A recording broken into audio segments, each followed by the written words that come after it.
Imagine this, you're on vacation, maybe hiking in the DMZ, you take a wrong turn, suddenly you're staring at North Korean soldiers. This isn't a drill, this is real life. That's how I ended up in the Democratic People's Republic of Korea. No guidebook prepares you for this. No phrasebook helps you say, I really didn't mean to end up in the most isolated country on earth. One thing's for sure, you're in deep.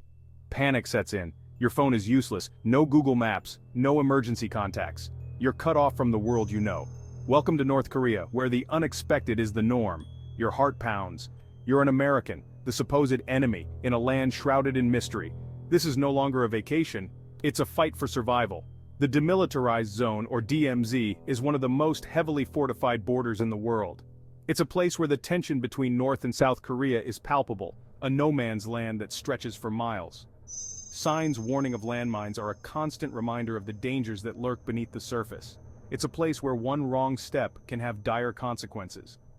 Most tourists visit the DMZ on guided tours, led by South Korean soldiers, who are well versed in the history and dangers of the area. But what happens when you stray from the group?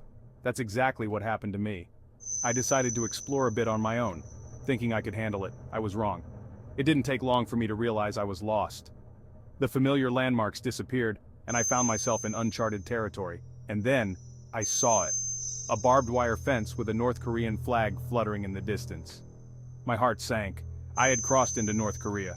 I tried to retrace my steps, but it was no use. The landscape all looked the same, and I couldn't find my way back. That's when I encountered the North Korean soldiers. They approached with caution, their expressions unreadable. I knew I was in serious trouble. They escorted me to a nearby outpost where I was questioned for hours. They wanted to know who I was, why I was there, and what my intentions were. I tried to explain my situation, but the language barrier made it difficult. They didn't seem to believe that I had crossed the border by accident. They held me in a small, dimly lit room while they decided what to do with me. The hours dragged on and I could feel the panic rising. Eventually they decided to transport me to Pyongyang.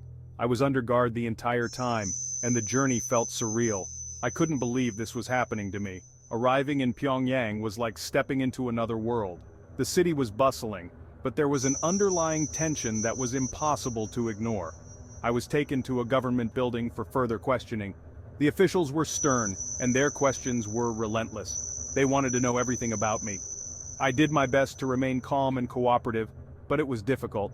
I was exhausted, scared, and unsure of what would happen next. After what felt like an eternity, they finally allowed me to rest.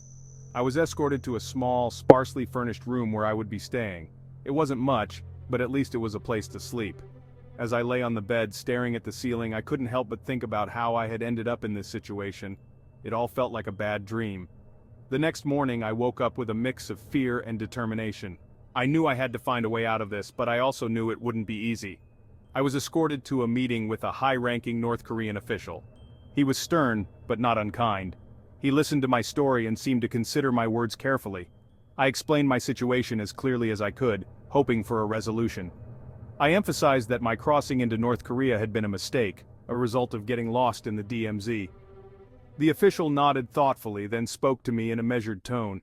He said that while my story was unusual, it was not unheard of. He assured me that they would investigate my claims. I was escorted back to my room, feeling a glimmer of hope. It wasn't much, but it was something. I clung to that hope as I waited for the next steps. Days passed, and I tried to stay positive and patient. It was difficult, but I knew that losing hope would only make things worse. Finally, the official visited me again. He brought news of my situation.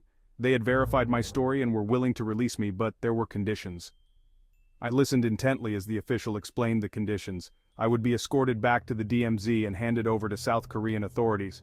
I was not to speak of my experience in North Korea to anyone. I agreed to the conditions without hesitation.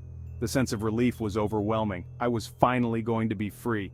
The journey back to the DMZ was a blur of emotions. I felt relief, gratitude, and a lingering sense of disbelief. It was hard to process everything that had happened. When I was finally handed over to the South Korean authorities, I felt a wave of relief wash over me. I was safe. I was free. The South Korean officials debriefed me and I explained my ordeal. They were sympathetic and understanding, and they assured me that I was not the first person to make such a mistake. Being reunited with my tour group was a surreal experience. It felt like a return to normalcy, but I knew that I would never forget what had happened. As I reflected on my experience, I felt a mix of gratitude and disbelief. I was grateful to be safe, but I couldn't believe what I had been through. Looking out over the DMZ, I couldn't help but contemplate the thin line between safety and danger. It was a stark reminder of how quickly things can change. I made a vow to never take my safety for granted again. It was a lesson I had learned the hard way, but it was one I would carry with me for the rest of my life. As I walked away from the DMZ, I felt ready to move forward with a new perspective. My journey had been harrowing, but it had also been enlightening. Back in my home country, I shared my story with friends and family. They were shocked and amazed, and I realized just how lucky I had been. As I looked at a map, planning my next adventure, I did so with newfound caution. I knew that I would always be more careful, more aware of my surroundings.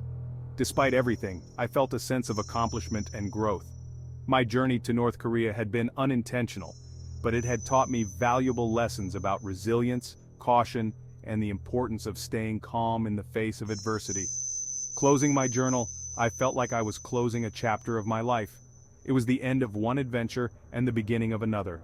I was ready to face whatever came next, with a newfound sense of strength and determination. As I walked into the sunset, I felt ready for whatever the future held. My journey had been unexpected and challenging, but it had also been transformative. I was no longer just a tourist. I was a survivor, a traveler, and someone who had found themselves in the most unlikely of places. First hurdle: communication.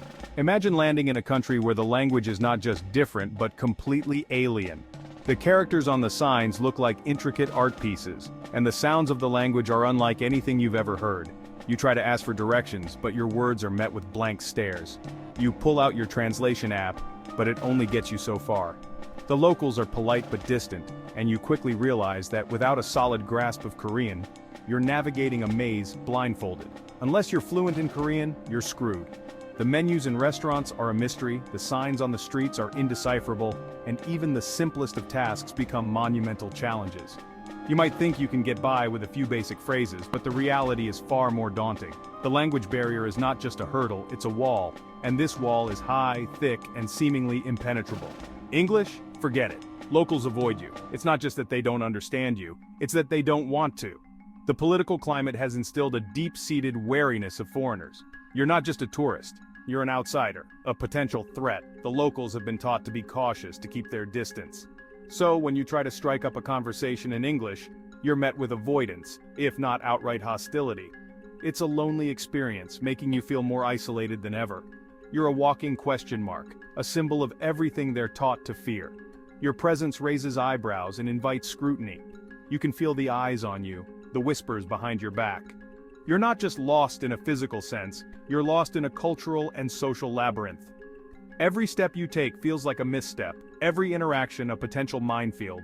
The weight of being an outsider is palpable, and it follows you everywhere you go. And you thought ordering a beer in Spain was tough. Then there's the money. In most countries, you can rely on your credit card to get you through, but not here. In North Korea, your credit card is nothing more than a useless piece of plastic. The financial system is isolated, just like the country itself. You can't just swipe your card and be done with it. You need cash, and not just any cash, North Korean one. Forget your credit cards, they're about as useful as a screen door on a submarine. You might as well leave them at home because they won't do you any good here. The local economy operates on cash, and foreign cards are not accepted. This means you need to get your hands on the local currency, which is easier said than done. The process is convoluted, and the options are limited. You need North Korean won, but how do you get it? Currency exchange is not straightforward. There are no convenient exchange kiosks or friendly bank tellers ready to help you out. The process is shrouded in bureaucracy and red tape. You might find yourself in a long line waiting for what feels like an eternity, only to be told that you need more documentation or that the exchange rate has changed. Problem is, getting your hands on it is a whole other ordeal. ATMs are few and far between, and even when you find one, there's no guarantee it will work with your foreign card. The lines are long and the locals are suspicious. You stand there feeling the weight of their eyes on you, wondering if you'll ever get the cash you need. It's a stressful experience, one that leaves you feeling more like an intruder than a visitor. Welcome to the world's most confusing ATM queue, where suspicion hangs heavier than the humidity. The air is thick with tension, and every minute feels like an hour. You finally reach the front of the line, only to be met with a machine that doesn't recognize your card or a screen full of incomprehensible instructions. It's a frustrating, bewildering experience that leaves you questioning why you ever thought this trip was a good idea. The immediate challenges are many, and they test your patience, your resolve, and your ability to adapt. But if you can navigate these initial hurdles, you'll find that the rewards of experiencing North Korea, in all its complexity and mystery, are well worth the effort.